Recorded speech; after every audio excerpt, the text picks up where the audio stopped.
I can see the beauty of life after reading one of your books. There's a very strong desire or wish to share this realization. Did you also feel such feelings after understanding what happened? Does this come only from ego? A strong desire to share what you know, what you've read. Now, hopefully, it's not only what you have absorbed through reading the book, but something that you also know in your life experience. If you've only absorbed it through reading the book, then it is, generally speaking, premature to share too much with others, except when a special occasion might arise when it is helpful to tell somebody, well, I have a nice quote for you from what I read, and it might help somebody. But on the whole, you need to at least begin to live it before you can show the way to others. And it's not always ego, the desire. There is a desire built into spiritual realization. It wants to spread. Of course, it wants to reach others. But the way it happened to me was just organically, spontaneously. After a while, people would sometimes come and ask questions. And I didn't know the answer beforehand. The answer only came after listening to their question, and that is the true spiritual teaching. You don't teach what you've read in a book. You teach what you know for yourself. Never attempt to teach anything that's not part of your own life experience. Then it's not a true teaching. And others may even resent it, or you may get into trouble because you're trying to convince others that you are right and they are wrong. And if you can recognize ego if you want to get in there when nobody has asked you. There's not an openness, and yet you want to get in there and change somebody's life because you know the answers. That is very probably your ego trying to control somebody else's life and telling yourself that this is a good thing. So, on the other hand, anybody who awakens, as you begin to live this spiritual realization, this awakening, the way in which you interact with other people changes. And the way in which you interact with other people begins to affect other people, even if you do not specifically say anything about anything spiritual. So you cannot not teach when you begin to become transformed and you go through the shift in consciousness. Gradually, you begin to teach in a wider sense, not in the narrow sense of me teaching you. No, but the presence spreads, and sometimes no words at all. Sometimes it can just be being with a person and listening to them in presence, and perhaps you don't say a single word. It could be sitting with a dying person and just being there as a still presence, and you haven't uttered a single word because you didn't need to. And yet it was wonderful. Your presence was vital for that moment and that person. So the teaching can come in many forms, not necessarily verbal. The teaching can come in a moment of non-reaction when somebody is unconscious around you or attacks you verbally, and the teaching will come when there's absolutely no reaction in you, and then the person goes, what's happening? Not feeding my ego, not feeding my pain body. The person wouldn't even know that, but they can.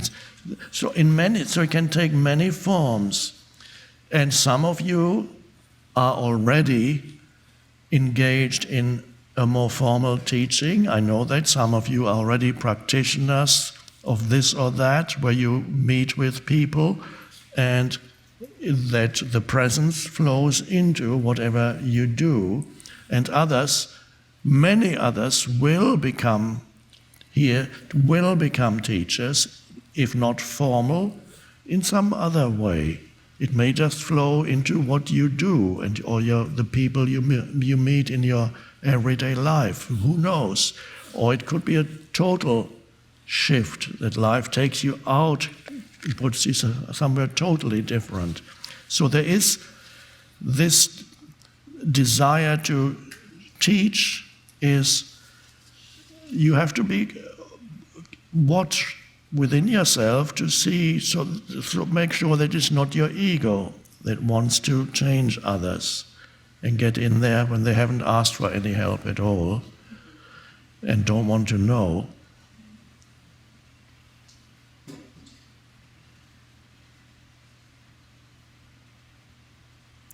But you may also find that as you teach, and the teaching again comes when people ask a question, you say something. As happened to me, and perhaps is already happening to you or will happen to you, you find yourself saying things that arise spontaneously because you were listening in presence. Then suddenly you say something that you didn't know yourself beforehand. It is helpful for this person in this situation. And you go, oh, I said that. Where did that come from? And that's wonderful. You discover the source of wisdom within yourself. And that happens to certain therapists. After several years of therapy, at first when you're a therapist, you apply your particular modality of therapy. And if you do it for long enough, after a while, you just begin to if it's really working, the modality that you have learned to apply to the therapeutic situation becomes less important. And then after a while, you're just there as a presence. Then it's then that you become an effective therapist. At that moment, your therapy becomes empowered. And then you find you are suddenly of real help to another person. But why? Because you have gone into the state of not knowing rather than being in the state of, I know the answers because my degree certificate is on the wall, I know the answer. You have gone into the state of not knowing, and that's where wisdom suddenly arises. So there have been therapists, some famous ones who worked in that way, and then other people came and tried to make a method out of it. I believe that was the case with NLP. There were certain therapists, if I remember correctly, that worked very effectively, and then some people came in, how do they do it? How do they move their hands? What is their body movement? And then they discovered things like they mirror the other person's body movements. The client or the patient sits there, and then the therapist goes, if the client does this, the therapist does this, or the client sits like that. But the therapist did that intuitively, he didn't even know he was doing it. And I discovered I often do that. I did that when I sat with people.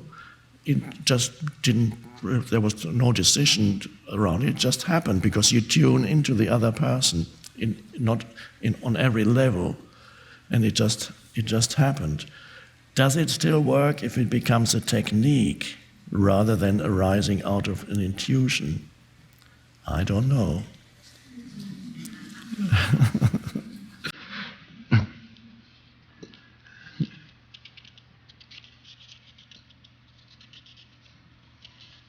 That's my favorite quote of the Dalai Lama, by the way. I don't know. He often says that because he's comfortable with not knowing. And often after that he says interesting things, but first he says, I don't know.